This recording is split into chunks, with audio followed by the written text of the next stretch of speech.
그리고 우리나라 역사에도 유감스럽게 장보고에 관한 기록은 아주 없습니다. 삼국사기 반야결전, 그리고 삼국유사 조금. 그러니까 실질적으로 장보고 해양활동과 연관된 모든 증거들은 중국 측의 일부 사료들, 그리고 주로 일본 측에 남아있는 것이죠. 이건 상대적으로 장보고가 국제적인 인물이었던 걸 반증하고 그가 국제적인 인물이었기 때문에 남아있는 것이지,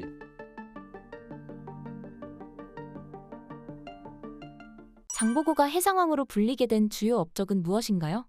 많은 사람들이 장보고를 알고 있습니다. 제가 사마르칸드 대학에 처음 부임했을 때 학생들에게 인사할 때였습니다. 처음에 학생들은 저보고 주몽 얘기를 했습니다. 그리고 해모수를 얘기했고요. 당연히 저랑 직결되니까 제가 영상을 틀어줘서 보여줬죠. 그 두 번째 또 장보고를 얘기하더라고요. 장보고는 저랑 특별한 인연이 있습니다. 저는 고구려사를 전공하지만 우리나라에서 처음으로 해양사를 시작한 사람이에요. 그러니까 동아시아 해양사만큼은 세계에서 제일이라고 얘기를 하는데요. 그만큼 많은 책과 논문들을 갖고 있었고요. 당연히 장보고에 주목을 했죠. 그래서 장보고라는 책들도 많지만 특히 2003년도에는 제가 중국의 절강성에서 산동성까지 간 다음에 산동성에서 황해를 건너서 다시 인천에서 완도 청해진이죠. 그리고 제주도를 거친 다음에 일본까지 간 적이 있거든요. 이때 뗏목 이름이 장보고호예요. 사실은 고구려에도 관심이 많아서 82년도, 83년도에 대내외 뗏목을 띄워서 83년도에는 일본 큐슈까지 갔거든요. 그때도 뗏목의 이름은 해모수였어요. 그러니까 저는 고구려랑 깊은 관련이 있는 것이고, 그리고 해양사를 전공하다 보니까 여러 차례에 걸쳐서 뗏목으로 대양항해라든가 아니면 실질적으로 배를 타고 장기 원양항해도 여러 번 했던 것이죠. 장보고는 저한테 특별한 의미를 가지고 있어요.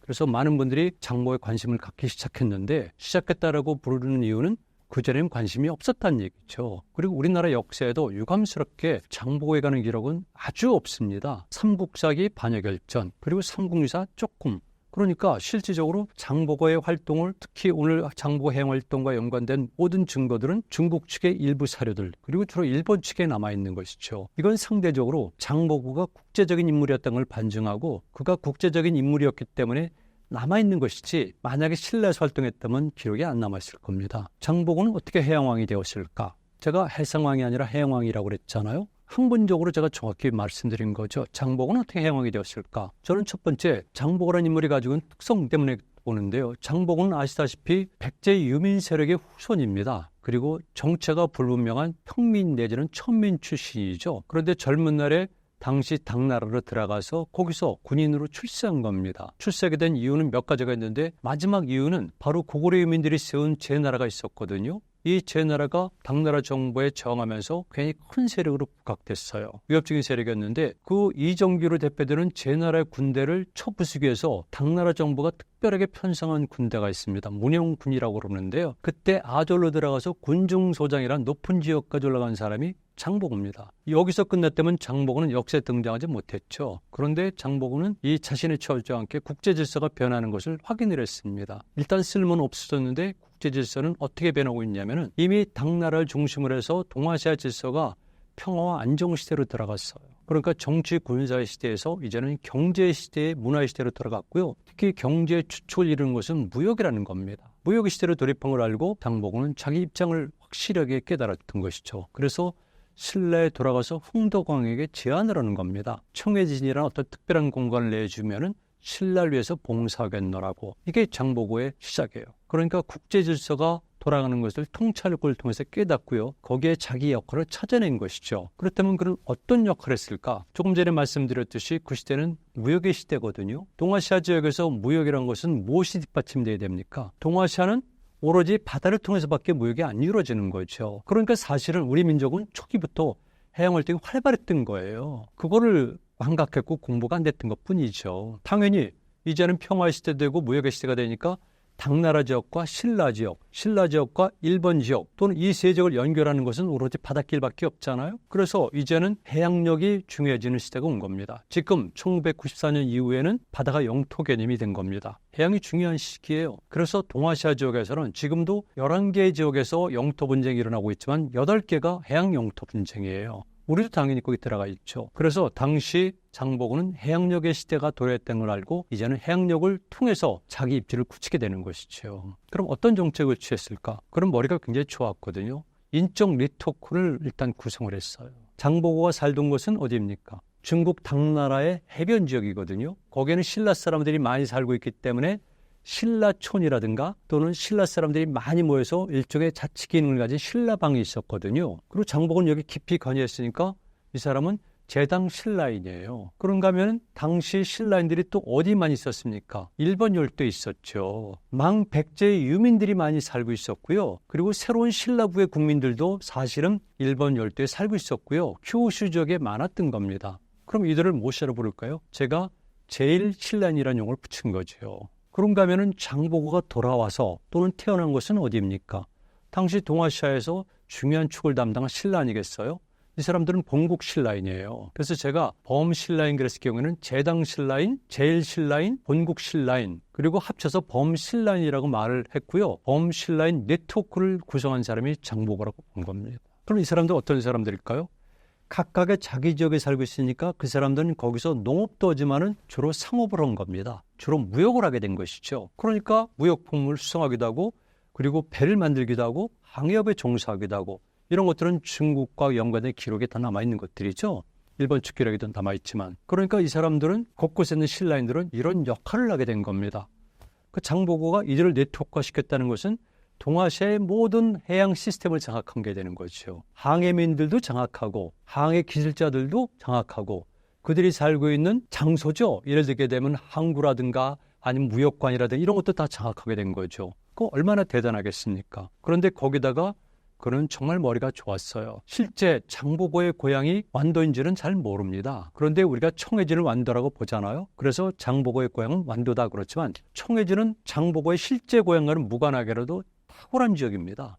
여러분 지도를 한번 보세요. 동아시아의 모든 항로가 꼭 거쳐가거나 지나칠 수밖에 없는 것이 현재 완도 지역이에요. 저는 뗏목을 타고 중국의 절강성에서 장보고와 똑같이 한반도로 건너왔거든요. 흑산도까지 온 다음에 다시 북상에서 올라가서 인천까지 갔습니다. 이건 장보고의 항로잖아요. 그래서 경우에 전라남도에 있는 완도는 그 권이라는 거죠. 또 한 가지가 있어요. 저는 96년도에는 중국의 절강성을 뗏목 타고 출발해가지고 산동성까지 올라갔거든요. 산동성에 바로 장보고가 세운 적산 법화원 앞에 뗏목이 도착한 거예요. 그래서 제당 신라인들의 항로를 제가 답사한 거거든요. 뗏목을 타고. 그러니까 똑같이 산동이건 절강이건 간에 신라인들이 출발해서 신라 본국으로 올 때나 아니면 일본국으로 갈 때 꼭 거칠 수밖에 없는 곳이 청해진이에요. 그러니까 장보고는 흔히 말하는 물류망의 인터체인지 내지는 허브를 장악한 거죠. 얼마나 대단합니까? 그런데 거기에 또 하나 기가 막힌 사건은요. 이상하게도 그 당시 때 해적들이 많았어요. 바다 해적들. 그래서 사람들은 해적 그러면 무조건 주로 외구를 생각하는데 꼭 그렇지는 않죠. 외국, 즉 일본 열도에서 활약하던 해적들도 있고요. 당나라에서 활약하던 해적들도 무지하게 많았고요. 신라에서 활동한 해적들도 많았던 겁니다. 아니 세상 해적 없는 나라가 어디가 있습니까? 더군다나 고대사에서 아니 근대까지도 해적이란 것은 단순한 도둑놈이 아니라 armed merchant, 그래서 무장한 상인이라고 해서 무역망의 구실도 같이 해요. 무역 상인의 구실도 같이 합니다. 그런데 이런 해적들이 바로 하니까 동아시아 지역에서 물망이 흐트러지잖아요. 그렇죠. 해적들이 날뛰니까. 그래서 많은 사람들이 특히나 당 정부나 신라나 일본국에서는 이 해적들을 토벌해서 평정할 만한 바다의 관리자가 필요했죠. 거기에 가장 적합한 곳은 장보고 세력이에요. 그래서 신라의 흥동화의 허락하에 청해진이란 독특한 취해법권지대를 마련하고 자신의 사병을 거느릴 수가 있는 거죠. 그래서 장보고는 이러이러한 걸 통해 가지고 결국은 동아시아의 또는 동아지중해의 해양왕이 될 수가 있었던 겁니다. 장보고가 허무하게 살해된 이유는 무엇인가요? 당연히 죽을 수밖에 없죠. 왜냐하면 장보고는 조금 전에 말했다시피 특별히 예외적인 존재고요. 신라 정부의 간섭을 받진 독립적인 자치구역입니다. 그리고 일본 열도에도 독자적인 사신에 해당하는 사람을 파견할 수가 있었고요. 그리고 당시 무역품을 자기 마음대로 관리할 수가 있었습니다. 당나라의 관계도 그렇죠. 이렇다면 엄청난 권력을 획득하게 되고요. 청해진은 일종의 요새입니다. 지금 완도 지역을 보면은요, 많은 사람들은 청해진, 그럴 경우에 완도섬만 생각하는데 그건 아니죠. 완도 중에서도 장도가 청해 본영일 수가 있지만 완도 자체 함께 한국 사람들이 많이 가는 복일도를 비롯해서 주변에는 섬들이 많이 있잖아요. 이 섬 전체가 하나의 왕국이 되는 거죠. 그래서 장보고의 청해진 그러면은 장도나 원도섬만이 아니라 주변에 있는 모든 섬들과 바다를 포함한 것이 되어야 됩니다. 그렇다면 여기는 엄청나게 군사적 요충지거든요. 어떤 많은 병사와 함선을 숨겨놔도 외부 세력은 알 수가 없어요. 그리고 여기는 군사력이 팽창하고요. 정부가 또는 신라 정부가 장보고의 청해진을 혁파하려고 해도 불가능하죠. 왜냐하면 군대들이 바다를 건너서 청해진에 진입하기도 곤란하고 해군과 전투를 벌일 수는 없어요. 필요한 경우에는 전부 다 바다로 도망가면 안 되거든요. 그래서 거기서 완전히 독립적인 성격을 띄우고 워낙 강력해지다 보니까 심지어는 당시 혼란스러운 상황 속에서 왕권 쟁탈전에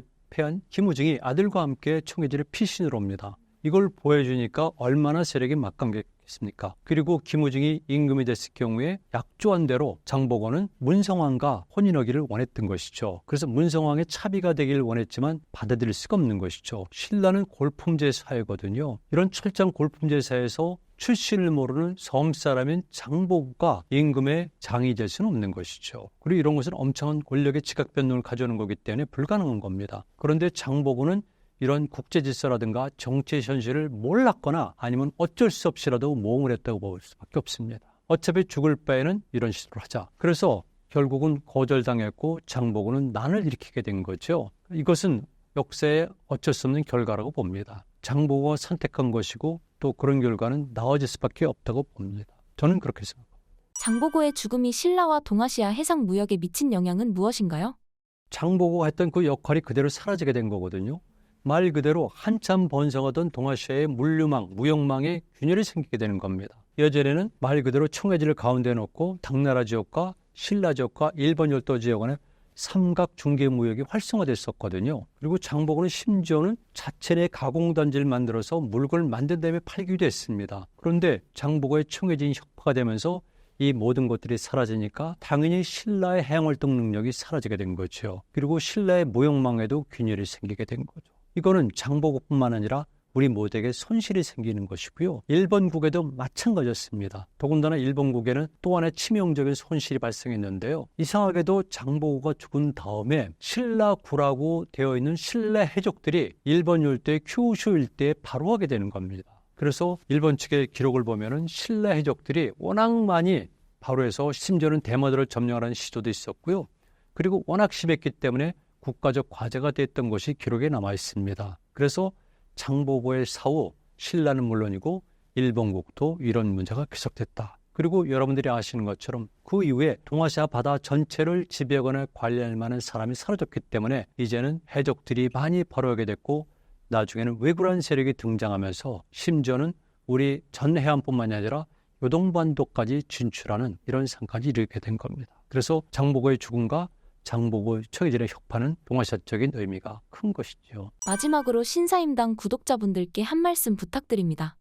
저는 세 꼭지를 말씀드렸는데요. 저로서는 다 관심이 있고 또 연결이 된다고 봅니다. 북한 붕괴시는 현재의 문제고요.